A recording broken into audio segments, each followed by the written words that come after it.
Hi friends, ఈ వీడియోలో ఎంతో ఈజీగా చేసుకునేటటువంటి టేస్టీ అయిన బేసన్ లడ్డూని చూద్దాము. దీనికోసం 2 కప్పుల శనగపిండిని జల్లించి తీసుకోవాలి. ఇందులో 2 టేబుల్ స్పూన్ల నెయ్యి వేసుకోవాలి. ఈ నెయ్యి ఈ పిండికంతా అప్లై అయ్యేలాగా బాగా కలుపుకోవాలి.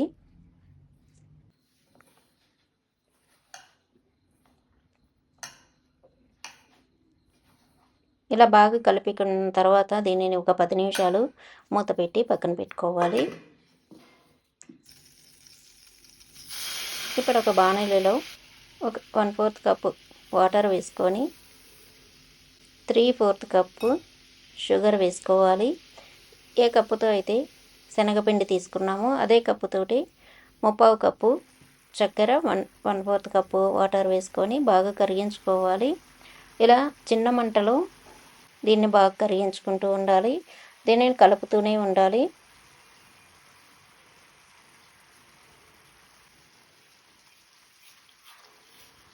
ఇలా కలుపుతూ ఉన్నప్పుడు వాటర్ అంతా డ్రై అయిపోతుంది.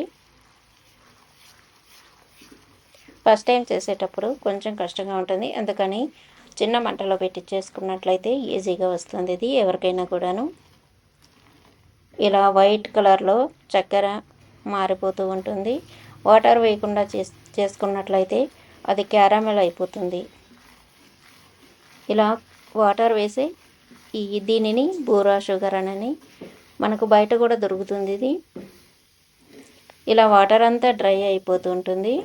మళ్ళీ ఇది షుగర్ లాగా అవుతుంది, కానీ పొడి పొడిగా ఉంటుంది. ఇలా డ్రై అయిపోయిన తర్వాత వాటర్ అంతా స్టవ్ ఆఫ్ చేసుకోవాలి. బాణలు ఉండే వేడికి ఇది ఇంకొంచెం డ్రై అయిపోతుంది. ఇలా డ్రై అయినప్పుడు ఉండలుగా అవుతుంది.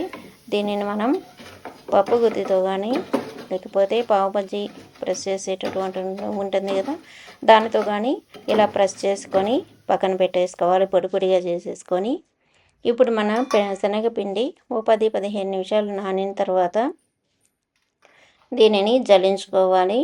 నెయ్యి వేసినందువల్ల ఇది కొంచెం ఉండలుగా ఉంటుంది. దీన్ని ఇప్పుడు మరలా జల్లించుకోవాలి. ఈ పిండంతా కూడా జల్లించుకొని ఒకసారి తక్కువ క్వాంటిటీలో చేసుకొని బాగా వచ్చినట్లయితే మీరు అదే క్వాంటిటీని పెంచుకొని చేసుకోవచ్చు, కానీ చాలా టేస్టీగా ఉంటుంది. ఇప్పుడు ఒక 1/2 కప్పు పడుతుంది. 2 కప్పుల శనగపిండికి 1/2 కప్పు వరకు నెయ్యి పడుతుంది. ఆల్రెడీ ఇందులోంచి 2 టేబుల్ స్పూన్ల నెయ్యిని సపరేట్గా ముందే యూజ్ చేసుకున్నాము. మిగతా నెయ్యిని ఒక బాణల్లో వేసి కరిగించుకోవాలి. తర్వాత మనం జల్లించుకున్నటువంటి శనగపిండిని వేసి బాగా గోల్డెన్ కలర్ వచ్చే వరకు ఫ్రై చేసుకోవాలి. మంట పెద్దదిగా పెట్టుకోకూడదు, చిన్న మంటలోనే. ఇలా ముద్దగా అయిపోతుంది. ముద్దగా అయిన తర్వాత ఇంకాసేపటికి మనకు వేసిన నెయ్యి అంతా కూడా రిలీజ్ అవుతూ ఉంటుంది. మళ్ళీ వాటర్ ఇలాగా మన నెయ్యి కొంచెం కరిగినట్లుగా అనిపిస్తుంది. అలాంటప్పుడు మనం కలర్ కూడా మారుతుంది శనగపిండి. దీని అంతా కూడా వెంటనే ఒక ప్లేట్లో వేసేసుకోవాలి. దీనిని బాగా చల్లార్చుకోవాలి.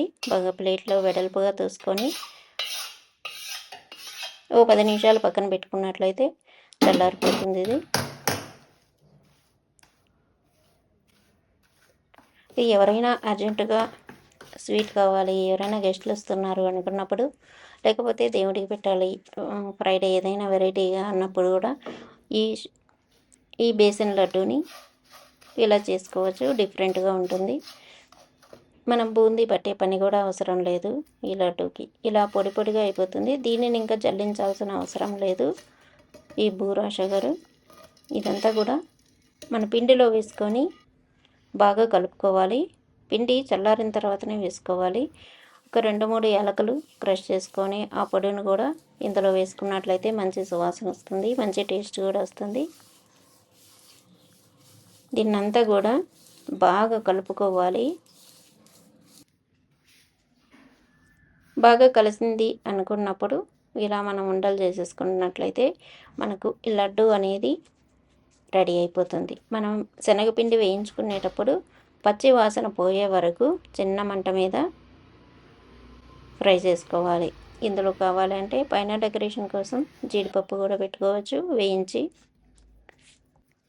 లేకపోతే డ్రై నట్స్ అన్నీ కట్ చేసుకొని చాప్ చేసుకొని అవైనా పైన పెట్టుకోవచ్చు. ఎండు కొబ్బరి అయినా తురివి పైన పెట్టుకోవచ్చు.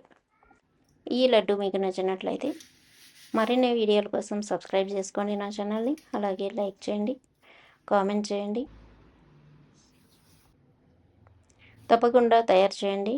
టేస్ట్ చూడండి ఎలా ఉందనేది. మరొక వీడియోలో మళ్ళా కలుద్దాం. Thank you for watching.